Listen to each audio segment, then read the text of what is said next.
Selamat pagi Bapak Ibu Saudara sekalian. Selamat datang dalam acara Sarapan Sabda bersama saya Pak Saparman. Sarapan kita pagi hari ini diambil dari Matius 21 ayat 12 sampai dengan yang ke-17. Yesus menyucikan bait Allah.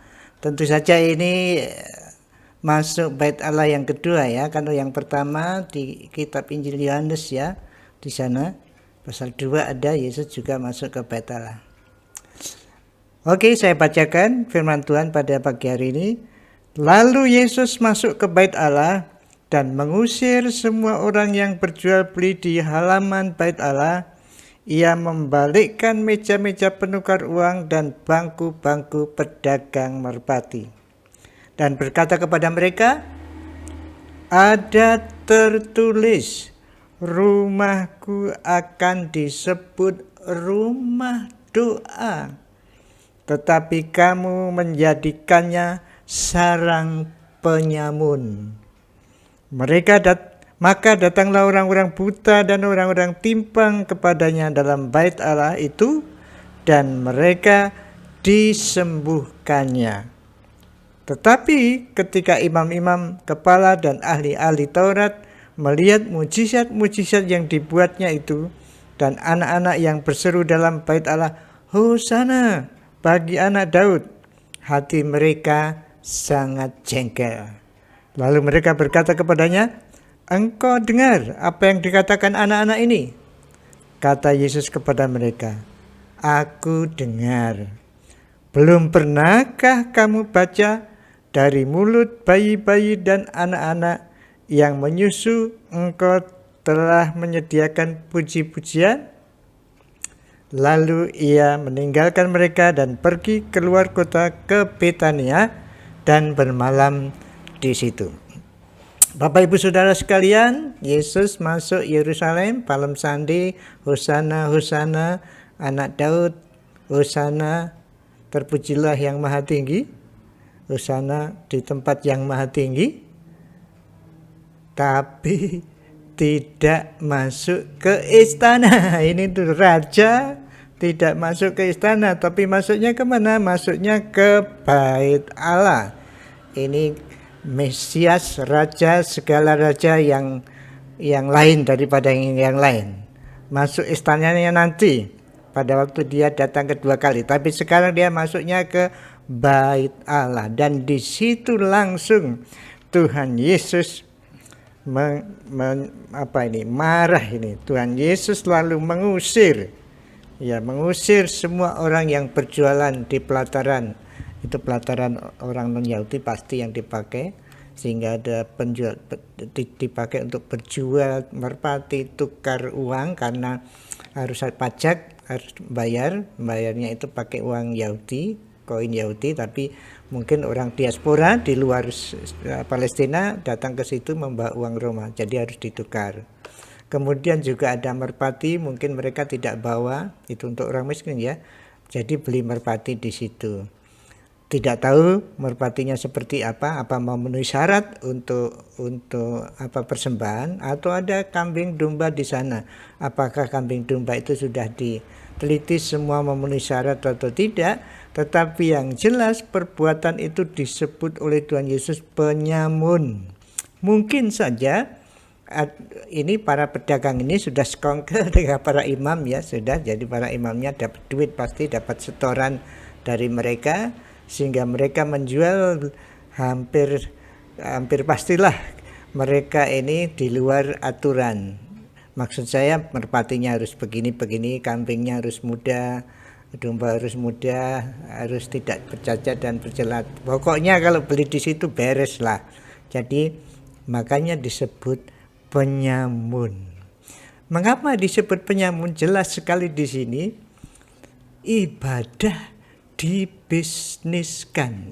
Ini yang ditegur oleh Tuhan. Ini tempat ibadah, jangan dibisniskan.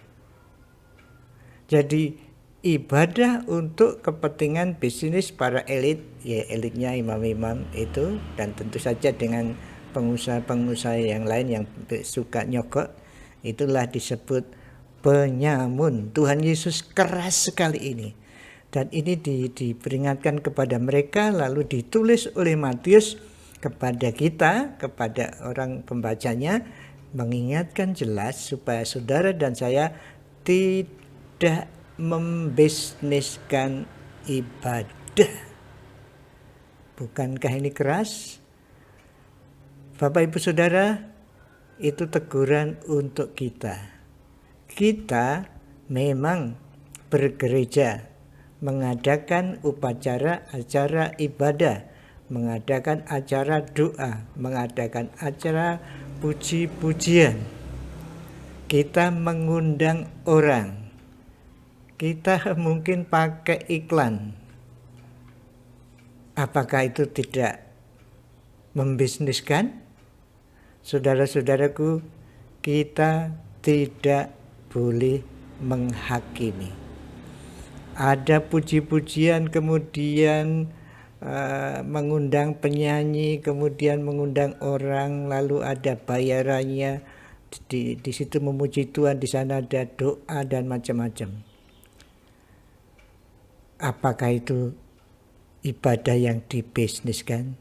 Kita tidak bisa memutuskan, menghakimi ini dibisniskan. Tidak bisa seperti itu. Ingat, yang menegur itu Tuhan Yesus. Orang-orang waktu itu disebut penyamun oleh Tuhan Yesus. Kita bukan Tuhan Yesus, jadi kita tidak bisa menyebut itu dibisniskan. Apakah itu penyamun? Tidak bisa. Tetapi kita bisa menilai diri kita sendiri. Pada waktu saya mengundang orang lain datang berbakti, apakah niat saya?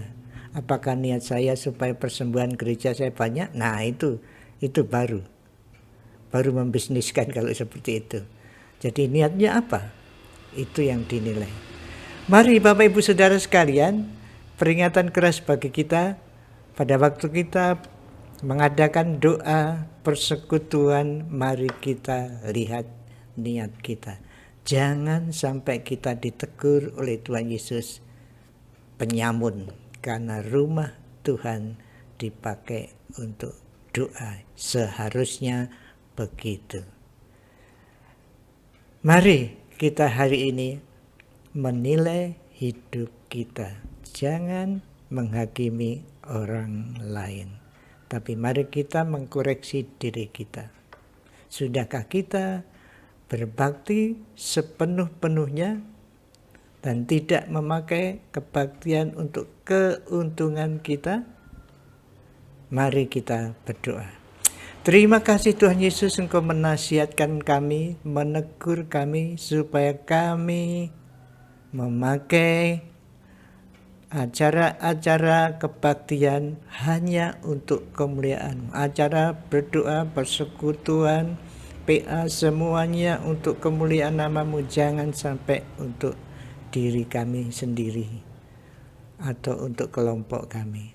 Oh, terima kasih Tuhan. Ampuni kami kalau kami pernah melakukan yang tidak berkenan kepadamu. Terima kasih Tuhan Yesus. Terima kasih. Dalam nama-Mu kami mengucap syukur atas teguran ini dan berdoa. Amin. Selamat beraktivitas Bapak Ibu Saudara sekalian. COVID belum selesai. Mari kita pakai masker, jaga jarak, jauhi kerumunan, cuci tangan sering-sering, dan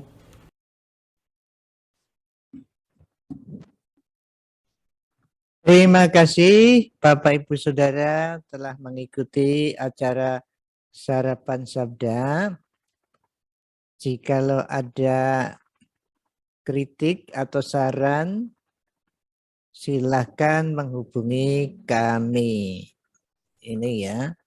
Jadi kalau ibu-ibu punya kritik supaya acara kita lebih baik lagi atau ingin kontak, silakan hubungi kami dengan WA Saparman 0818979114 atau kirim email saparman2021@gmail.com.